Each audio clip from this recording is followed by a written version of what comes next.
जय हिंद साथियों, आज के इस वीडियो लेक्चर में आप सभी का स्वागत है।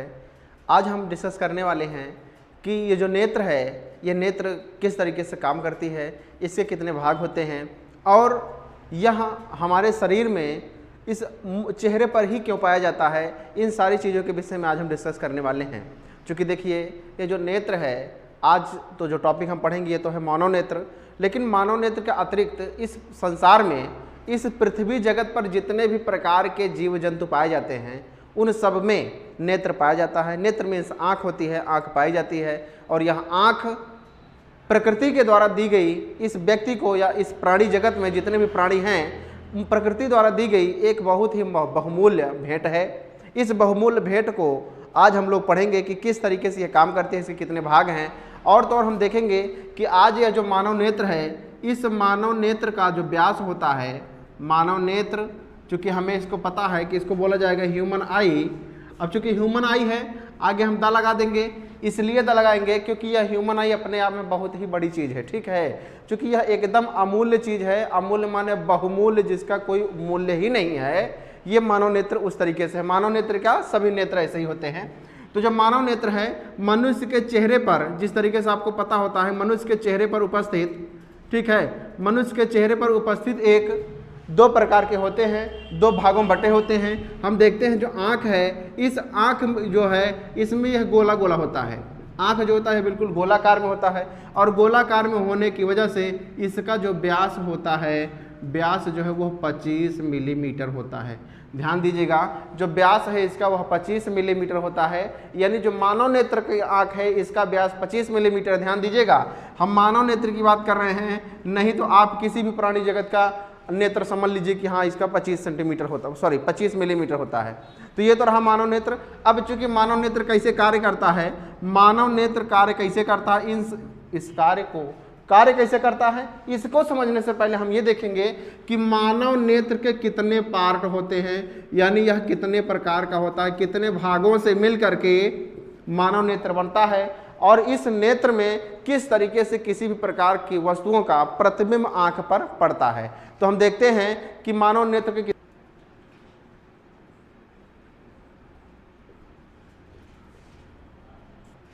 देखिए, मानव नेत्र के जो भी भाग हैं उनमें हम लोगों ने समझा, अभी तक हम लोगों ने जाना कि मानव नेत्र क्या है, कैसे है, उसको क्या इंपॉर्टेंस होती है। तो मानव नेत्र यानी ह्यूमन आइज के the part of human eyes को अगर बात करते हैं तो हम देखते क्या हैं कि जो पहला पार्ट आता है मानव नेत्र का, जो कि बहुत ही ज़्यादा इंपॉर्टेंट पार्ट होता है। आपको एक चीज़ बहुत ज़रूरी होगी जान करके, ये बड़ी हैरानी होगी कि जो मानव नेत्र है, मानव नेत्र जैसे भी हमने आपको बताया कि बड़ा ही संवेदनशील पार्ट होता है और ये प्रकृति द्वारा दी गई एक बहुमूल्य भेंट है। किसको? एक मानव जगत को। और ये जो आँख है, यह आँख हमारे शरीर का एक ऐसा पार्ट है जिससे हम किसी भी वस्तुओं को इतनी एकदम आसानी से देख सकते हैं। और एक चीज़ सबसे बड़ी बात यह है कि मानव नेत्र जो होता है यह एक फोटोफ्रेमिक कैमरे की भांति कार्य करता है। कैसे कैमरा? आपको बहुत अच्छे से पता होगा कि जो मोबाइल के कैमरे होते हैं, जो आजकल शादी ब्याह में जो कैमरे चल रहे हैं, उन सारे कैमरों में किस तरीके से फ़ोटो को खींचा जाता है, वीडियो रिकॉर्डिंग कैसे की जाती है, ये सब एक लेंस पर डिपेंड करता है। ठीक उसी प्रकार मानव नेत्र भी एक प्रकार का कैमरा है जो कि बातों को, किसी भी प्रकार के दृश्यों को और उस दृश्य से संबंधित समस्त घटनाओं को माइंड में याद करने की क्षमता रखता है। और यह मानव नेत्र जो है, यह जो नेत्र है, यह नेत्र बिल्कुल ही प्रोटीन से, आप समझिएगा, शरीर में उपस्थित प्रोटीन से मिलकर बने पदार्थ का बना होता है। यही मानव नेत्र, ये कांच का लेंस नहीं है यहाँ पर, यहाँ का जो लेंस है ये प्रोटीन से मिलकर बने पदार्थों से बना होता है। फिलहाल हम आगे देखते हैं कि कितने पार्ट हैं। तो टोटल 11 प्रकार के भाग हम देख पाते हैं कि हम मानव नेत्र में पाए जाते हैं। तो सबसे पहले आ जाता है दृढ़ पटल है, जिसको हम लोग दृढ़ पटल यानी जो कि बहुत ही ठोस ही पटल होती है, दृढ़ पटल, जिसको हम लोग स्क्लेरोटिक बोलते हैं। स्क्लेरोटिक यानी दृढ़ पटल होता है। दूसरे नंबर पर आ जाएगा रक्तक पटल यानी क्रॉइड बोलते हैं। तीसरे नंबर पर आ जाएगा कार्निया या स्वच्छ मंडल यानी कार्निया हो जाएगा। फिर पारितारिका या आइरिस, आइरिस को ही आइरिस से बोला जाएगा। पुतली, पुतली या नेत्र तारा, पीपुल बोला जाता है इसको। फिर नेत्र लेंस है यानी आई लेंस कहेंगे। नेत्रोद या जलीय द्रव, आपको बताया जाएगा कि किस तरीके से ये सब कुछ फंक्शनल का होते हैं मानव नेत्र में। तो नेत्रोद या जलीय द्रव है यानी एक्वस ह्यूमर करके होता है। और दूसरा है काचाभ कक्ष या काचाभ द्रव है, जिसे हम लोग वेट्रियस और ह्यूमर कहते हैं। देखिए तीसरा पॉइंट सबसे 9वां पॉइंट है रेटिना। अब चूंकि रेटिना क्या है, बहुत ही इंपॉर्टेंट पार्ट होता है रेटिना। रेटिना जो है मानव नेत्र का बड़ा ही इंपॉर्टेंट पार्ट है। ध्यान दीजिएगा कि पूरे जितने पार्टों के विषय में हमने बात करी, ये पार्ट बेकार नहीं है, इन सबके कार्य हैं, लेकिन कहते हैं ना कि जिसका कार्य कुछ ज़्यादा इंपॉर्टेंस देता है उसी को लोग इंपॉर्टेंट की श्रेणी में रखते हैं। तो उसी तरीके से रेटिना जो है, रेटिना मानव नेत्र का एक बहुत ही इंपॉर्टेंट और बहुत ही एक्टिव पार्ट होता है, जिसकी वजह से किसी वस्तु का अच्छा, स्पष्ट एवं थोड़ा सा धुंधला प्रतिबिंब बनना होता है। और उसके बाद 10 नंबर पर आते हैं, पीत बिंदु है यानी येलो स्पॉट बोला जाता है, पीत बिंदु यानी येलो स्पॉट। फिर 11वें नंबर पर आ जाएगा अंध बिंदु यानी ब्लाइंड स्पॉट बोला जाता है। ये 11 प्रकार के क्या होते हैं, 11 प्रकार के मानव नेत्र के भाग हैं। इन्हीं 11 प्रकार के भागों को अब हम चलते हैं कि मानव नेत्र में ये सब कहाँ पर होते हैं, इस बात से हम आप लोगों को अवगत कराते हैं। ध्यान दीजिएगा, मानव नेत्र में ये सारे के सारे पार्ट कहाँ पर स्थित होते हैं, इनके विषय हम जानकारी प्राप्त करते हैं। देखते हैं विषय मैंने अभी आप लोगों को बताया था कि कितने प्रकार के भाग होते हैं। अब हम समझते हैं कि मानव नेत्र में उन सब भागों का स्थान कहाँ पर होता है, यानी कौन सा पार्ट किस स्थान पर होता है, उसके विषय में हम मानव नेत्र का चित्र आप लोगों के सामने बना चुके हैं। इसके माध्यम से हम समझते हैं। ध्यान दीजिएगा, मानव नेत्र जो होता है कुछ इस तरीके से होगा, आपको दिखाई दे रहे हैं। देखिए, मानव नेत्र कुछ इस तरीके से हम लोगों ने देख रखा है कि कुछ इस तरीके से मानव नेत्र होता है। और यही जो मानव नेत्र है, हमें पता है कि ये जो मानव नेत्र है ये रियलिटी हम लोगों को सामने से इस तरीके से दिखाई देता है। मानव नेत्र सामने से रियलिटी में इस तरीके से दिखाई देता है। मैंने एक तरफ की आंख बना रखी है, ये कुछ इसी तरीके से रियलिटी हम लोगों को दिखाई देता है। ऐसा ही मानव नेत्र है, लेकिन ये सामने से है और यह मानव नेत्र कुछ इस तरीके से देखा जा रहा है। यानी ऐसे कोई खड़ा है और यही नेत्र के विषय में चर्चाएं की जा रही हैं, या नेत्र को बाहर निकाल करके इसकी चर्चा करी जा रही है। तो देखिएगा कि मानव नेत्र कुछ इस तरीके से होता है, और इस तरीके से होने को ये तो हम देख रहे थे, ये मानव नेत्र का बाहरी दृश्य है, यह मानव नेत्र का बाहरी दृश्य है। लेकिन मानव नेत्र का जो अंदरूनी दृश्य होता है, आंतरिक जो दृश्य है कि किस तरीके से नेत्र होता है, उसके विषय में हम आप लोगों को बताने वाले हैं। तो देखिए, सबसे पहले हमने नंबरिंग कर रखी है कि ये लिखा हुआ ऊपरी पुतली। क्योंकि आपको पता है जो पुतली होती है, इसे हम लोग पुतली कहते हैं, जो ऊपर से पलक जिसको बोला जाता है, गांवी भाषा में लोग पलक कहते हैं। पलक क्या है, पलक किसी लड़की का नाम है, किसी के गर्लफ्रेंडों का नाम होगा, वो अलग की बात है। तो देखिए, जो पुतलियाँ होती है ना, पुतलियाँ एक 2 पार्ट में, एक ऊपर एक नीचे, तो 2 पार्ट में पुतली है, एक ऊपर है और एक नीचे है। इन्हीं पुतलियों को हम कहते हैं, क्या हो जाएगा, ये मानव नेत्र के सबसे ऊपरी भाग में होता है ऊपरी पुतली, और सबसे निचले भाग में होता है निचली पुतली। उसके बाद हम आ जाते हैं मांसपेशियाँ क्या है। तो देखिए, ये जो मांसपेशियां हैं, मांसपेशियां मानव नेत्र में पाया जाने वाला एक ऐसा भाग होता है जिसका कार्य है कि जो नेत्र लेंस को जकड़े हुए रहता है। नेत्र लेंस को जकड़े हुए रहने मतलब कि जिस तरीके से आप लोगों ने देखा होगा कि अगर यही चीज़ है, ये लेंस है, मान लो मार्कर एक प्रकार का लेंस है, इसको जकड़ के रखना है तो हम दोनों तरफ से इस तरीके से इसको पकड़े हैं, तब ये गिरेगा नहीं। इसका मतलब यही है कि इस लेंस को जिस चीज़ से जो चीज़ पकड़े रहता है, जकड़े रहता है, यानी ये जो मांसपेशियां जकड़ी हुई हैं, यही जो है नेत्र की मांसपेशियां कहलाती हैं। ठीक है, अब इसके बाद आते हैं जलीय द्रव क्या है। देखिए, जलीय द्रव जलीय द्रव जो होता है, ये मानव नेत्र में जो लेंस होता है, मानव नेत्र का जो नेत्र लेंस है और जो कार्निया है। कार्निया क्या है, नेत्र लेंस क्या है, इसको थोड़ा सा आगे समझते हैं। तो नेत्र लेंस और कार्निया जब समझ जाएंगे तब जाकर के जलीय द्रव हम उम्मीद करते हैं समझ में आएगा।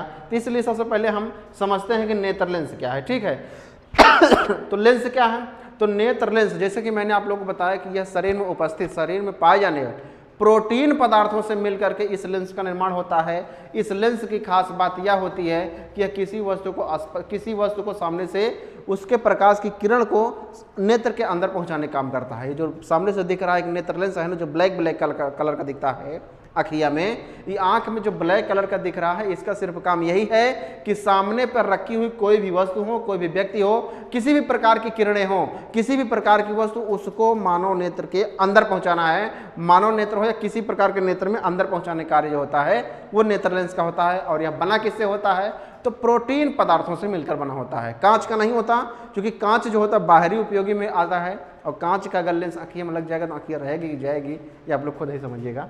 तो देखिए, लेंस हो गया। अब लेंस के बाद हम समझते हैं कि कार्निया क्या है।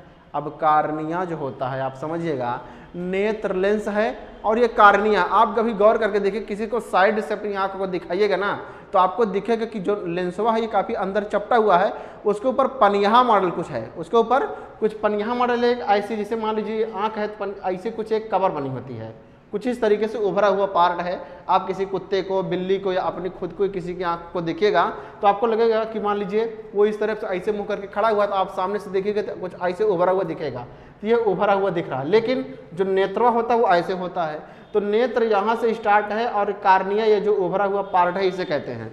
तो कार्निया और नेत्र लेंस के बीच में कुछ स्थान होता है जहाँ पर एक प्रकार का द्रव भरा हुआ होता है।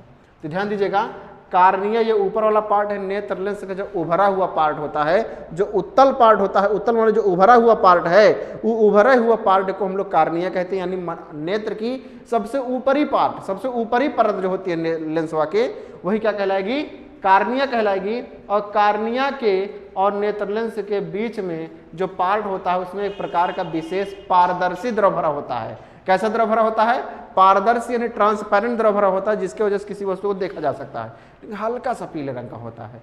ये जो द्रव है बहुत ही हल्का, एकदम हल्का, मतलब नील कह सकते हैं, बिल्कुल बहुत ही कम होता है, लेकिन ये एक प्रकार का द्रव भरा हुआ होता है जिसे हम लोग जलीय द्रव कहते हैं। तो नेत्रलेंस और जलीय द्रव, नेत्रलेंस और कार्निया के बीच में एक प्रकार का विशेष द्रव होता है जो कि ट्रांसपेरेंट होता है, पारदर्शी होता है, उसे हम लोग जलीय द्रव कहते हैं। इसका अपवर्तनांक 1.33 के करीब होता है।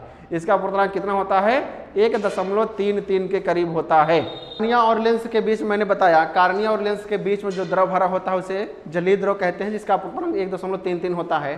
फिर उसके बाद देखते हैं पॉइंट नंबर 5 पर आ जाता है पुतली या नेत्र तारा।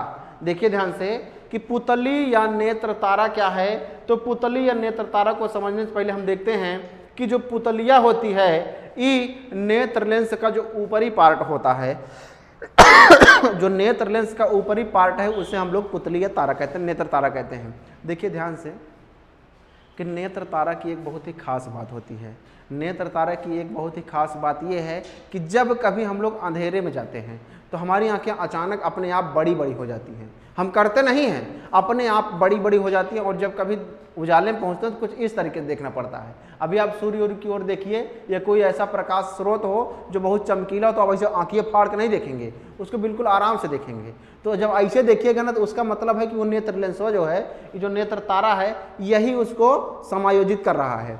तो उसी प्रकार से ये जो नेत्र तारा है यानी पुतली या नेत्र तारा, जैसे मैंने आपको बताया कि पुतली और नेत्र तारा अंधेरवा में जाने पर, जैसे मैं बोलता हूँ ना, अंधेरवा में जाने पर आँखियाँ अपने आप बड़ी हो जाती है और धूप में आने पर आँखियाँ अपने आप ऐसे धुंधली होने लगती है। इसका कारण यही है कि जो नेत्र तारा है इसमें एक विशेष प्रकार की पावर पाई जाती है, क्षमता पाई जाती है, और वो अपने आप अपनी आँख को, अपने लेंसवा को समायोजित कर लेती है। इसीलिए हम कहते हैं, इसलिए कहा जा सकता है कि जो नेत्र लेंस या पुतली है इसमें समंजित करना यानी समायोजित करना, किसी प्रकार किसी भी स्थान पर जाने के पश्चात यह नेत्र लेंस अपने आप को समंजित कर लेती है, अपने आप को वहाँ पर अस्थायी करके किस जगह पर कैसा माहौल रहना चाहिए उस अकॉर्डिंग ये देखने लगती है। और इसका जो अपवर्तनांक है, ध्यान दीजिएगा, इसका अपवर्तनांक है 1.44। ध्यान दीजिए, नेत्र लेंस का जो ऊपरी पार्ट होता है जिसको हम लोग नेत्र तारा कहते हैं, ये जो लेंसवा के बीच में पाया जाता है उसे हम लोग नेत्र तारा कहते हैं। और इस नेत्र तारा का एक खास बात होता है क्या, कि यह कभी भी अपने जो नेत्र तारा का जो एरिया है उसको कम या ज़्यादा कर सकती है। और क्यों कम ज़्यादा कर सकती है, कहाँ पर कर सकती है, जब हम अंधेरे में जाते हैं तब आंखें अपने आप बड़ी बड़ी से खुल जाती हैं पूरी तरीके से, और जब धूप में आते हैं तो आंखें अपने आप थोड़ी थोड़ी छोटी हो जाती हैं। तो देखते हैं हम इस पुतली और नेत्र तारा को समझ गए हैं। अब इसके बाद की जो टॉपिक बनती है वो है आइरिस या परितारिका। आइरिस या परितारिका है। तो आइरिस या परितारिका क्या होता है, तो ध्यान दीजिएगा, आइरिस या परितारिका जो है यह नेत्र लेंस के पीछे, देखिए ध्यान दीजिएगा, यह जो है कार्निया के पीछे, ध्यान दीजिएगा, यह कार्निया के पीछे एक अपारदर्शी रंगहीन द्रव होता है, एक अपारदर्शी भाग होता है या अपारदर्शी झिल्ली पर्दा लगा होता है, उसे हम लोग क्या बोलते हैं, आइरिस या परितारिका बोलते हैं। अब इसके बाद की जो टॉपिक बच रही है उस टॉपिक को हम देखेंगे अगले वीडियो में। उम्मीद करते हैं यह वीडियो आप लोग को जरूर समझ में आई होगी। अगर वीडियो अच्छा लगे तो ज़रूर लाइक करिए, शेयर करके सब्सक्राइब करिए। मिलते हैं नेक्स्ट वीडियो में, तब तक के लिए जय हिंद।